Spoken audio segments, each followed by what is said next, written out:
After watching the East vs West 16 Ermes Gasparini vs Michael Todd super match, some fans were saying that the Michael Todd hype is over now. He's no longer one of the top guys in the world. I'm not sure if we watched the same match or not, but in my eyes, the respect for Michael Todd's strength and his power increased even more after watching that match. I'll put it in simple words. Did better against Ermes in 2025 than what he did in 2017. Well, you might say, wait. Didn't Michael Todd win the 2017 match? I agree that winning is the topmost priority for any athlete. It matters the most. But sometimes it doesn't really indicate how well you performed in that match. So just take a look at Michael's hand positioning, or I would say Ermes Gasparini's hand position in the 2017 match. He had hand control all the way to the pad when he pinned Michael Todd. And look at this match.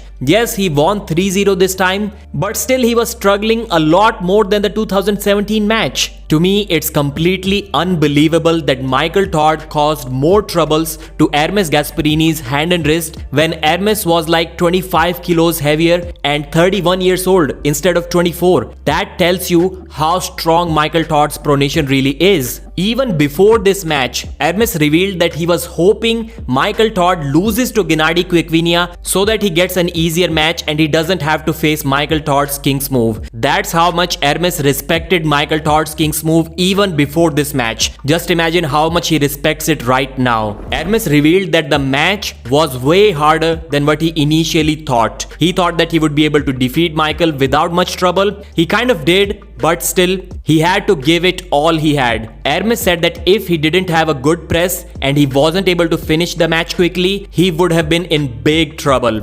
And he also said that you really need a very good hand, a good top roll, and a good press. All of these three things, and then only you can defeat Michael Todd. So according to him, only two guys in this world other than himself can defeat Michael: Devon Larratt and Levan Saginashvili. But even about the Devon match, Ermes said that he's not sure. He doesn't think that Devon will be able to take Michael Todd's pronation like he did in 2021. So maybe Ermes is saying that even Devon will have to flop press against Michael to defeat him. Now, if that is true, if that actually happens in the future, that would be something amazing to see. Engin Terzi was saying that after analyzing Michael's matches, he thinks that Michael Todd is a nightmare for everyone, and even Vitaly Laletin can be in some trouble if he faces Michael. Ermes thinks that Michael needs to work on his riser. That was one part which he immediately noticed is lacking in Michael Todd's game, and he felt really honored when after the match Michael called him and asked him how to train his riser, how to solve that weakness in his game. Although we have seen Michael Todd fail in his riser PR lifts, so maybe he has hit his peak there, but I hope not. Just imagine if Michael improves in that part as well.